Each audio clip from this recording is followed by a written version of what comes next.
میرے پاس ایک شخص آیا, اس بھیکاری تھا, غریب آدمی بنا ہوا تھا کہ میرے گھر میں نے گھر جا کے دیکھا, گھر میں واقعی کچھ بھی نہیں تھا, ہائے ہوئے ایسا بیچارہ رونا دھونا. تو میں نے کہا دیکھو میں تمہیں بھیک نہیں دیتا. اس نے کہا میں ہوں بھی خاندانی آدمی, مجھے بھیک کے پیسے, یہ خاندانی کا لفظ میں نے وہاں سے بہت زیادہ سیکھا ہے. کہہ رہے ہم خاندانی لوگ ہیں, ہم بھیک. تو کہہ رہے میں نے کہا ٹھیک ہے پھر آپ مزدوری کرو. کہہ رہے میں ریڑھی لگاؤں گا. میں نے کہا چلو. میں خود اس کے ساتھ جوڑیا بازار گیا, وہاں سے 2 ریڑیاں خریدیں اپنے خرچے پہ, اس کو دیں. میں نے کہا کیا آم کا سیزن چل رہا تھا, میں نے کہا ٹھیک ہے یہ پیسے لو, جاؤ آم لے کر آؤ. اور میں نے تھوڑا سا پروفٹ اپنا اس میں رکھ لیا کہ جتنی ارننگ ہوگی اس میں اتنے فیصد مجھے دے دینا, ٹھیک ہے نا. تو آپ نے وہ ارننگ لے کے وقف کر دیا. اپنا بزنس بھی کر سکتے ہو ایسے. تو میں تو آپ کو وقف بزنس تو آپ بہتر جانتے ہیں نا, میں تو آپ کو کہہ رہا ہوں فی سبیل اللہ اس طرح بھی رقم وقف کی جا سکتی ہے. تو بھائی 20% مجھے دے دینا, پھر ہم نے اس کی جو بھی شرائط آدمی کر لے کہ میں نے کیا کرنا ہے اس کا. تو جوڑیا بازار سے ہم نے اس کو 2 ریڑیاں دلائیں. اس کو ہم نے پھر آم اور کیلے اس کا اس نے بزنس شروع کیا. اس کو میں نے پہلے 20,000 روپے دیے, پھر 35,000 روپے. اس نے بزنس کیا, کمانا شروع کیا, 20% مجھے دیتا, 80% خود رکھتا, اور ٹھیک ٹھاک پروفٹ ہونا شروع. پھر جی آیا کہ اب وہ میں اصل میں گودام لینا چاہ رہا ہوں تاکہ میں مال کیا اٹھاؤں, کاروبار تو بڑھتا ہے نا. پھر ہم نے کہا جی اچھی بات ہے. گودام بھی گھر کے قریب ہی کہیں دیکھ لیا. اس کا وہ گودام میں نے جا کے دیکھا بھی, چیک بھی کیا. میں نے کہا اچھا ایک غریب آدمی کو کیا ہو رہا ہے, یہ کیا کسی کو پیسے پکڑا دو تو ختم ہو جاتے ہیں, اس طرح کاروبار رن کر کے دو اس کو, اپنا بھی فائدہ اس کا بھی فائدہ. اپنا پروفٹ تھوڑا رکھو تاکہ ایسا نہ ہو کہ وہ بیچارہ, جب زیادہ بڑھ جائے کاروبار پھر آپ پروفٹ کا ریشو بڑھا بھی سکتے ہیں, لیکن وقف میں نہیں بڑھا سکتے.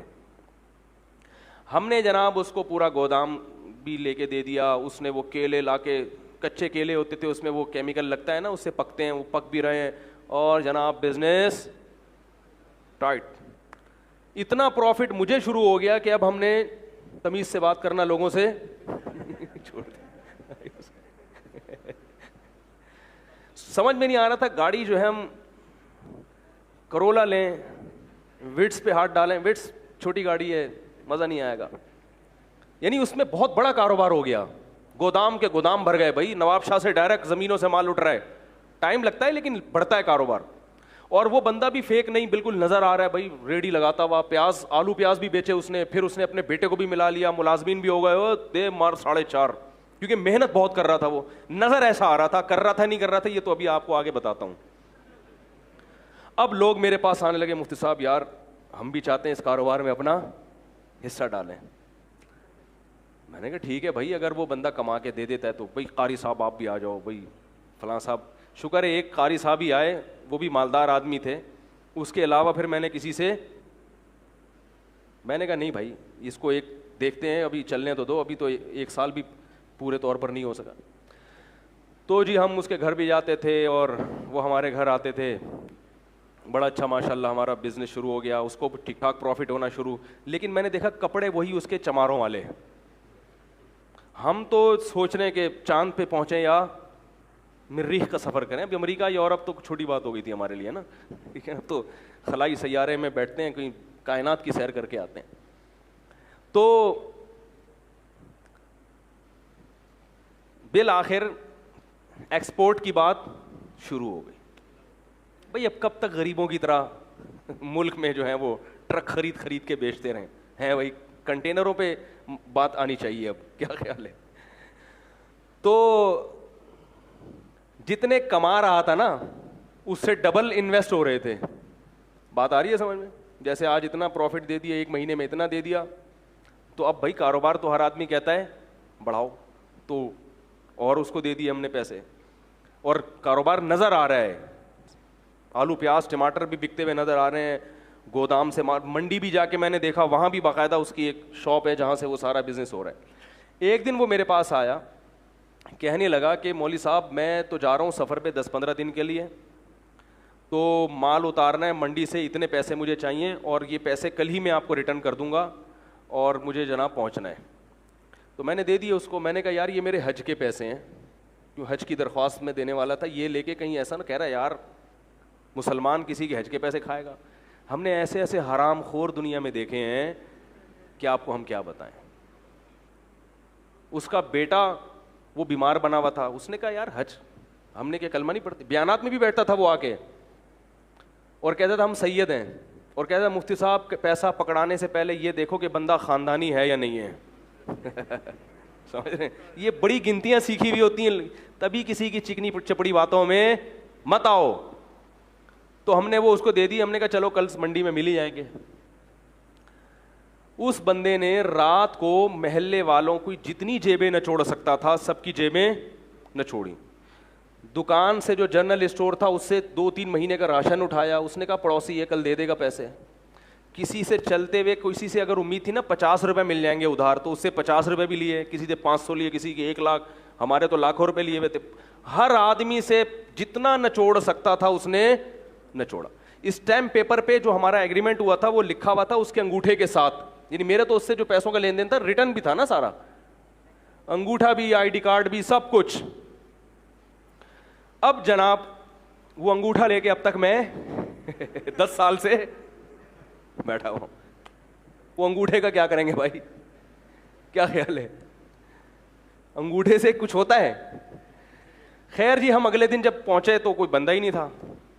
پتا چلا کہ راتوں رات گودام بھی اس نے اس کا بھی سودا کیا ہے, گودام والے کا 3-4 مہینے کا کرایہ بھی ہضم کیا, اور جتنا مال گودام میں پڑا تھا پہلے سے اس نے کوئی اس کا سودا کیا ہوا تھا کہ بھئی اس کا پروگرام تھا اس دن بھاگنے کا. وہ راتوں رات اس نے سارا مال سستے داموں بیچا. وہ پیسے الگ, ہمارے پیسے الگ, جو ہمارا پروفٹ تھا وہ الگ, حج کے پیسے الگ. اور محلے والوں میں کسی سے 500 لے سکا, 50 لے سکا, 10 روپے مل سکے, جنرل اسٹور والے سے پیسے لے کے 12 سال ہو گئے میرے بھائی, 10 سال ہو گئے, صرف انگوٹھا ہے اس کا میرے پاس. 10 سال کے بعد میں نے کرنا سوچا کہ اس انگوٹھے کو دیکھ کے کیا آدمی حسرت کرے اس انگوٹھے کو بھی, کیونکہ کچھ بھی نہیں ہو سکتا, کچھ بھی نہیں ہو سکتا. کراچی اتنا بڑا ہے کہ وہ غائب. پھر پتا چلا کہ محترم کا بزنس ہی یہی ہے, یہ غریبوں والے کپڑے پہنتے ہیں, گھر میں کوئی بھی چیز نہیں رکھتے, کچھ ادھار غریب بچے لیے ہوئے ہیں اس نے رینٹ پہ, ٹھیک ہے نا, غریبوں سے 2-4 بچے ادھار لے کے رکھ دو بھائی, کوئی آئے گا تو منہ دکھانے کے کہ یہ میرے بچے ہیں. اس طرح کا پتہ نہیں, ہو سکتا ہے اپنے ہی بچے ہوں, واللہ عالم.